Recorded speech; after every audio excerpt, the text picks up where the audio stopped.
નમસ્કાર. Oxford school of science Amreli, ધોરણ 12 અને વિષય સંસ્કૃત. એમાં આપણે છેલ્લા વિડીયો લેક્ચરની અંદર છંદ પરિચય એમાં એની છંદો વિશેની પ્રાથમિક માહિતી છે એ મેળવેલી હતી. જેમ કે લઘુ અક્ષર ક્યારે થાય, ગુરુ અક્ષર ક્યારે થશે, લઘુ અક્ષર અને ગુરુ અક્ષર થવા માટેના નિયમો કયા કયા છે, બરાબર. પછી યતિ આપણે કોને કહેશું, બરાબર, અને ગણમાપ કઈ રીતના થાય છે. હવે એમાં આપણે જોયું હતું કે લઘુ અક્ષર એટલે શું, તો કે રસ્વ સ્વર પોતે અથવા તો રસ્વ સ્વરવાળો વ્યંજન આવે તો એ અક્ષર લઘુ થશે, અને દીર્ઘ સ્વર પોતે કે દીર્ઘ સ્વરવાળો વ્યંજન આવશે તો એ અક્ષર ગુરુ થશે, બરાબર. આ ઉપરાંત ગુરુ અક્ષર ક્યારે થશે, તો કે જ્યારે કોઈ પણ વર્ણ ઉપર અનુસ્વાર આપેલો હોય ત્યારે એ અક્ષર ગુરુ થશે. પછી જોડાક્ષરની આગળનો અક્ષર ગુરુ થશે, અને કોઈ પણ વર્ણ પછી વિસર્ગ આપેલો હોય ત્યારે એ અક્ષર ગુરુ થશે, બરાબર. આ ગુરુ અક્ષર થવા માટેના નિયમો હતા. પછી યતિ, તો કે જ્યારે શ્લોક ગાતી વખતે અટકવામાં આવે એને આપણે શું કહેશું, યતિ કહેશું, બરાબર. આ પ્રમાણેની થોડી ઘણી માહિતી આપણે છેલ્લા વિડીયો લેક્ચરની અંદર મેળવેલી હતી. હવે આપણે જે આપણા પાઠ્યપુસ્તકની અંદર આપેલા છંદ છે એનો અભ્યાસ કરવાનો છે. 5 છંદ આપેલા છે. પહેલો છંદ આર્ય છંદ, બીજું શિખરેણી, ત્રીજું વંશસ્થ, ચોથો વસંતિલકા અને 5મો શાર્દુલ વિક્રીડિત, બરાબર. હવે એમાંથી શિખરેણીથી શરૂ કરી શાર્દુલ વિક્રીત છંદ છે ત્યાં સુધી, એટલે કે શિખરેણી, વંશસ્થ, વસંતિલકા અને શાર્દુલ વિક્રીત, આ ચારે ચાર છે ને એ ગણમાપ છંદ, એ ગણમેળ છંદ થાય. કેવા છંદ થાય? ગણમેળ છંદ થાય. પછી આર્ય છંદ જે છે ને એ માત્ર મેળ છંદ થાય, બરાબર. માત્ર મેળ છંદમાં શું હોય, તો કે એમાં ગણ પ્રમાણે જોવાનું હોય નહીં. તો કેના પ્રમાણે જોવાનું હોય, તો કે એમાં લઘુ અક્ષરની 1 માત્રા અને ગુરુ અક્ષરની 2 માત્રા એ પ્રમાણે થાય છે, બરાબર. હવે આર્ય છંદ આપણે સમજીએ, બરાબર. તો એમાં સૌથી પહેલાં એનું લક્ષણ આવશે. શું આવશે? લક્ષણ. અને આપણા જે 5 છંદ છે ને એને 4 શીર્ષકની અંદર લખવાના થાય. કેટલા શીર્ષકની અંદર? 4 શીર્ષકની અંદર. કઈ રીતના? તો સૌથી પહેલાં લક્ષણ,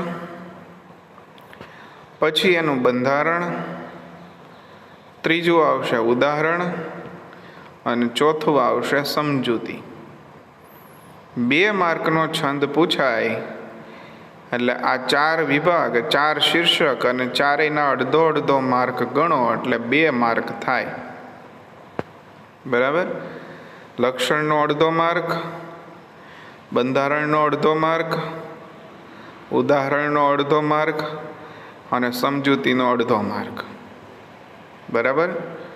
એટલે 2 માર્ક થયા. આર્ય છંદનું લક્ષણ શું લખેલું છે તો કે યસ્યા પ્રથમે પાદે એટલે કે જેના પહેલા ચરણમાં તથા તૃતીયપી અને ત્રીજા ચરણમાં કેટલી માત્રાઓ હોય તો કે દ્વાદશ માત્રા. લક્ષણ શું આપેલું છે કે યસ્યા પ્રથમે પાદે દ્વાદશ માત્રા તથા તૃતીયપી એટલે કે જેના પહેલા અને ત્રીજા ચરણમાં 12 માત્રાઓ હોય, બરાબર. બીજા ચરણમાં 18, અષ્ટાદશ દ્વિતીય અને ચતુર્થ કે પંચદશ સહ આર્ય. ચોથા ચરણમાં 15 માત્રા હોય છે. એટલે આ એનું લક્ષણ છે. સંસ્કૃતમાં લખવાનું યસ્યા પ્રથમે પાદે દ્વાદશ માત્રા તથા તૃતીયપી અષ્ટાદશ દ્વિતીય ચતુર્થ કે પંચદશ સાર્ય એટલે સઆર્ય, તે આર્ય છંદ થાય છે. લક્ષણ થયું. હવે બંધારણ લખવાનું છે.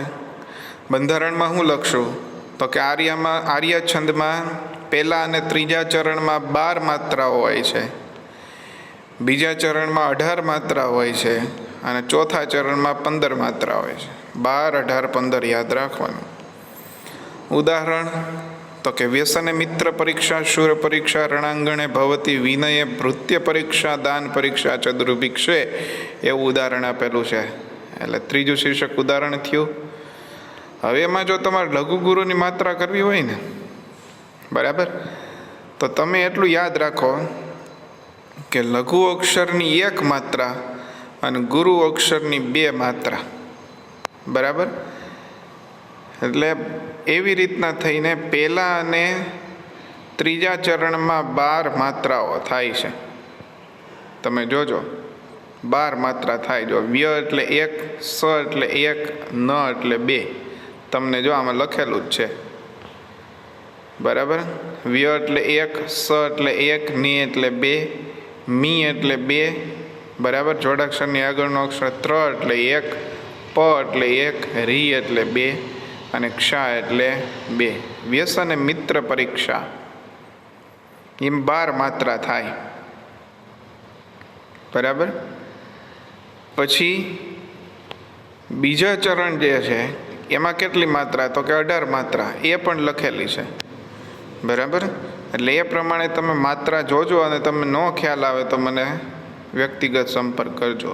યાદ એટલું રાખવાનું કે લઘુ અક્ષરની 1 માત્રા થાય અને ગુરુ અક્ષરની 2 માત્રા થાય, બરાબર. એટલે પહેલાં આપણે લક્ષણ લખ્યું સંસ્કૃતમાં, પછી બંધારણ લખ્યું, પછી ઉદાહરણ અને સમજૂતી. હવે સમજૂતીમાં શું લખવાનું તો કે ઉપરોક્ત ઉદાહરણમાં શું છે તો કે પહેલા અને ત્રીજા ચરણમાં 12 માત્રાઓ થાય છે, બીજા ચરણમાં 18 માત્રા અને ચોથા ચરણમાં 15 માત્રા થાય છે. તેથી અહીં આર્ય છંદ થશે. આટલું જ લખવાનું છે, કેમ કે માર્ક અડધો એમાં થાય છે સમજૂતીમાં, બરાબર. એટલે 2 માર્ક એ રીતના થશે. લક્ષણ સંસ્કૃતમાં, પછી તો કે બંધારણ, ત્રીજું ઉદાહરણ અને ચોથું સમજૂતી, બરાબર. આ પ્રમાણેનો આર્ય છંદ આપણે સમજ્યા. હવે તો કે શિખરિણી છંદ, આ ગણમેળ છંદ આવી ગયો. આ લખવામાં હવે થોડુંક ફરશે, કઈ રીતના ફરશે એ હું તમને કહીશ, બરાબર. જુઓ તમે, શિખરિણી છંદ આપેલો છે, એમાં લક્ષણ શું થાય કયો જી મને. સામે આપેલું જ છે, લખેલું છે કે રસય રુદ્રેશ છિન્ના યમનસ ભલગ શિખરિણી. યમનસ ભલગા, યમનસ ભલ એટલે 2 ને 2 4, 2 6, બરાબર. એટલે કેટલા અક્ષર થાય છે તમે જુઓ. ય મ ન સ ભ 3 ને 2 5 ને 3 5 15 ને 2 17 અક્ષર થાય. શિખરણી છંદમાં છે ને 17 અક્ષર હોય, અહીં લખેલું જ હશે, બરાબર. 11 ને 6 17 થાય, બરાબર. એટલે જો હું તમને સમજાવું સૌથી પહેલાં શિખરણી છંદ છે એમાં લક્ષણ આપણે લખવાનું કે રસય રુદ્રેશ ચિન્ના યમનસ ભલા ગહ શિખરણી. લક્ષણ લખ્યું બરાબર. હવે લખવાનું બંધારણ. શીર્ષક શું લખવાનું? બંધારણ. બંધારણમાં સૌથી પહેલું શું આવે તો કે ગણમાપ. ગણમાપમાં શું લખશો તો કે યમ નસ ભલ ગા. શિખરણી છંદનું ગણમાપ શું થાય તો કે યમ નસ ભલ ગા. અક્ષરોની સંખ્યા કેટલી થાય તો કે 17. યતિ કેટલામાં અક્ષરે આવે તો કે 6 અને 11માં અક્ષરે. અને ચરણ કેટલા થાય તો કે 4. આટલું બંધારણ લખવાનું. ફરી વખત કહું છું, બંધારણમાં પહેલી લીટીમાં ગણમાપ લખવાનું. ગણમાપ બરાબર કરીને હું તો કે યમ નસ ભલ ગા. બરાબર. પછી હું લખવાનું અક્ષરોની સંખ્યા તો કેટલી? 11 ને 6 17. બરાબર. યતિ તો કે 6 અને 11માં અક્ષરે. અને ચરણ તો કે 4. થઈ ગયું. શિખરણી છંદનું બંધારણ થયું. બંધારણ પછી શું આવશે? ઉદાહરણ. ઉદાહરણમાં તમે કોઈ પણ એક લીટી લખો તો પણ ચાલે. ગણમાપ છંદમાં અહીંયા 2 ચરણ સમજાવેલા જ પાઠ્યપુસ્તકમાં. તમે કોઈ પણ એક ચરણ સમજાવો તો પણ ચાલે. એમાં એણે લઘુગુરુ પણ કરેલા છે. બરાબર. ઉદાહરણ લખાઈ ગયા અને લઘુગુરુ થઈ ગયા પછી તમે જો ય ગણ કયો ને, ય માતા કયો એટલે એક લઘુ થાય ને 2 ગુરુ થાય. જો એમાંય તે ગુણાયંતે એવું લખેલું છે, ગુણાય એવું લખેલું, એમાં પહેલો લઘુ ને 2 ગુરુ થાય છે. થાય જ તે. બરાબર. એટલે ઉદાહરણ થયા. અને ચોથું હવે શીર્ષક શું આવશે તો કે સમજૂતી. તો શું લખવાનું તો કે ઉપરોક્ત ઉદાહરણમાં દરેક ચરણમાં અથવા તો દરેક ચરણ યમ નસ ભલ ગા, યમ નસ ભલ ગા એ પ્રમાણેનું ગણમાપ ધરાવે છે. બરાબર. દરેક ચરણમાં 17 અક્ષર આવેલા છે. દરેક ચરણમાં 6 અને 11માં અક્ષરે યતિ આવે છે. તેથી અહીં શિખરણી છંદ થશે. ખૂબ જ સહેલું છે. બરાબર. છતાં પણ તમને ખબર ન પડે લઘુગુરુ કરવામાં તો મને કહેજો, વ્યક્તિગત સંપર્ક કરજો. બરાબર. હવે ત્રીજો છંદ તો સહેલો છે. વંશસ્થ જતજરો. જતજર. જતો તું વંશસ્થ ઉદીરિતમ જરો. બરાબર. એ લક્ષણ છે. વંશસ્થ છંદનું લક્ષણ છે. હવે આપણે શીર્ષક શું લખવાનું તો કે બંધારણ. બંધારણમાં સૌથી પહેલું શું લખશું તો કે ગણમાપ. તો કે ગણમાપ લખેલું જ છે. શું તો કે જત જર. ગણમાપ થઈ ગયું. બરાબર. અક્ષરોની સંખ્યા તો કે 12. 12 જ થાય ને. 4 ગણ હોય, 4 તેરીને 12. એકમાં 3 અક્ષર હોય. 12 અક્ષર થયા. બરાબર. યતિ તો કે ચરણના અંતે અને ચરણ તો કે 4. બરાબર. હવે ત્રીજું શીર્ષક શું આવશે તો કે ઉદાહરણ. ઉદાહરણમાં શું લખેલું છે તો કે વરમ વનમ વ્યાઘ્ર ગજેન્દ્ર સેવિતમ. એ સરસ મજાનું છે કે શ્લોક સરસ મજાનો થાય, પણ આપણે વ્યાકરણની દ્રષ્ટિએ જોવાનો છતાંય ગુજરાતી શું થાય છે તો કે વાઘ અને હાથીઓથી સેવાયેલું જંગલ સારું, ઝાડરૂપી ઘર સારું, પાંદડા ફળ અને પાણીનું ભોજન સારું, ઘાસની પથારી અને વલકલ વસ્ત્રો સારા, પણ સ્વજનોની વચ્ચે પૈસા વગરનું જીવન કેવું તો કે નકામ. અનુભવ કરવો કોક દી. બરાબર. એટલે વંશસ્થ છંદમાં ઉદાહરણ જે છે એમાં લઘુગુરુ કઈ રીતના થાય તો કે વરમ વનમ લખેલું છે. પહેલાં તો જ ગણ તમે કયો યમાતા માતારા તારા જ ભાન. જભાન તમે કયો ને એટલે લઘુ ગુરુ લઘુ થાય. જો એમ જ થાય છે. વરમ વ લખેલું થાય ને એટલે પહેલો લઘુ થાય, બીજો ગુરુ થાય ને ત્રીજો લઘુ થાય. કઈ રીતના એ તેમ નિયમ વાંચો એટલે ખબર પડે. વ લઘુ થાય શું કામ તો કે રસ્વ સ્વરવાળો વ્યંજન છે એટલા માટે થઈને. ર ગુરુ થાય શું કામ તો કે એના માથે અનુસ્વાર આપેલો છે એટલા માટે થઈને. વળી પાછો વ જે છે એ લઘુ થાય શું કામ તો કે રસ્વ સ્વરવાળો વ્યંજન આપેલો છે એટલા માટે થઈને. બરાબર. એટલે વંશસ્થ છંદનું લક્ષણ લખ્યું, પછી બંધારણ લખ્યું, પછી ઉદાહરણ સમજાવ્યું. હવે શું આવશે તો કે સમજૂતી. તો કે લખવાનું ઉપરોક્ત છંદમાં, ઉપરોક્ત ઉદાહરણમાં દરેક ચરણ જત જર એ પ્રમાણેનું ગણમાપ ધરાવે છે. જત જર એ પ્રમાણેનું ગણમાપ ધરાવે છે. બરાબર. પછી દરેક ચરણમાં 12 અક્ષર આપેલા છે. બરાબર. અને દરેક ચરણના અંતે યતિ આવે છે, તેથી અહીં વંશસ્થ છંદ થશે. બરાબર. આ પ્રમાણેનો વંશસ્થ છંદ. હવે ચોથો છંદ કયો આપેલો છે તો કે વસંત તિલકા છંદ. બરાબર. વસંત તિલકા છંદમાં એનું લક્ષણ શું થાય તો કે ઉગતા વસંત તિલકા તભજા જગો ગહ. બરાબર. હવે એ લક્ષણ થયું. હવે લક્ષણ આવી ગયા પછી આપણે શું લખવાનું શીર્ષક તો કે બંધારણ. બંધારણમાં સૌથી પહેલા શું આવે તો કે ગણમાપ. ગણમાપ તો કે તભ જ ગા ગા. તભ જ એટલે 4 તેરી 12 ને 2 14. છેલ્લા 2 ગુરુ છે ને. બરાબર ને. તભ જ એટલે 4 તેરી 12 ને છેલ્લા 2 ગુરુ એટલે 12 ને 2 14 અક્ષર થયા. એટલે બંધારણમાં પેલો ગણમાપ.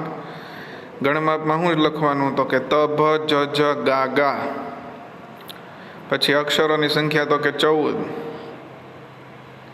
બરાબર.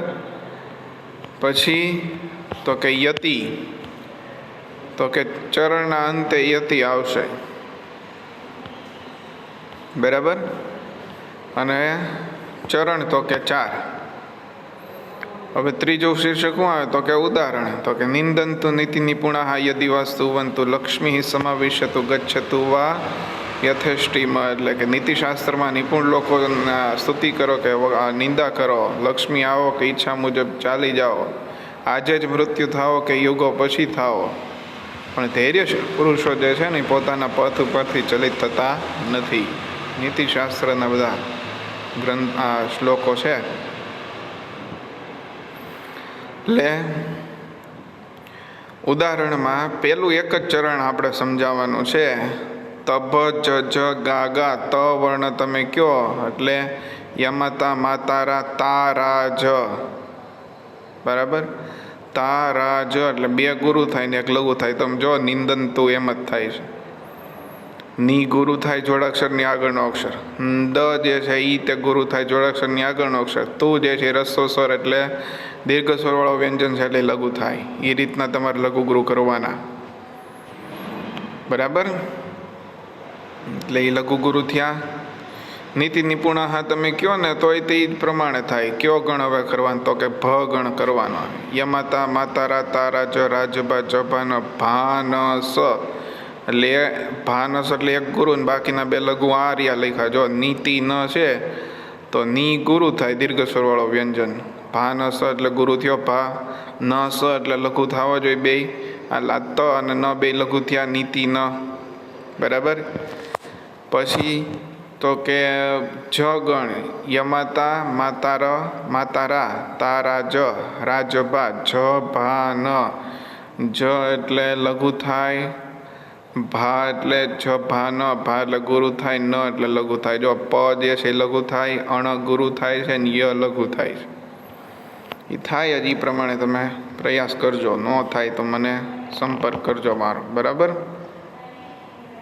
એટલે વસંત તિલકા છંદનું આપણે લક્ષણ લખ્યું. પછી બંધારણમાં તો કે ગણમાપ તભ જ ગા ગા. અક્ષરોની સંખ્યા 14. યતિ તો કે ચરણના અંતે. ચરણ તો કે 4. પછી ઉદાહરણ લખ્યું. અને સમજૂતી તો કે ઉપરોક્ત ઉદાહરણમાં દરેક ચરણમાં તભ જ ગા ગા એ પ્રમાણેનું ગણમાપ છે. દરેક ચરણ 14 અક્ષર ધરાવે છે. ચરણના અંતે યતિ આવે છે, તેથી અહીં વસંત તિલકા છંદ થશે. અને 5મો અને આપણો છેલ્લો છંદ શાર્દુલ વિકૃત છંદ છે. સૂર્યશ્ચેયદી મહ સજો સતત ગાહા શાર્દુલ વિકૃત મસ જ સતત ગાહ. એ પ્રમાણેનું એનું ગણપાપ થાય. મસ જ જ સ ત ત એટલે 3 × 6 = 18 થયા. મસ જ સ ત ત ગા 19 થયા. 12 ને 7 19 થઈ ગયા ને. 19 અક્ષર થવા જોઈએ. આમાં લખેલું જ હોય 19 અક્ષર થાય છે. 12 ને 7 જો 19 અક્ષર. બરાબર. એટલે સૌથી પહેલાં શાર્દુલ વિકૃત છંદ છે એમાં એની વ્યાખ્યા એટલે કે લક્ષણ તો કે સૂર્યશ્ય યદિ મહસજો સતત ગાહા શાર્દુલ વિકૃતમ લક્ષણ થયું. પછી તો કે બંધારણમાં સૌથી પહેલાં આપણે શું જોશે તો કે ગણમાપ. ગણમાપ શું થાય તો કે આ મેં લખેલું મસજ સતત ગા. બરાબર.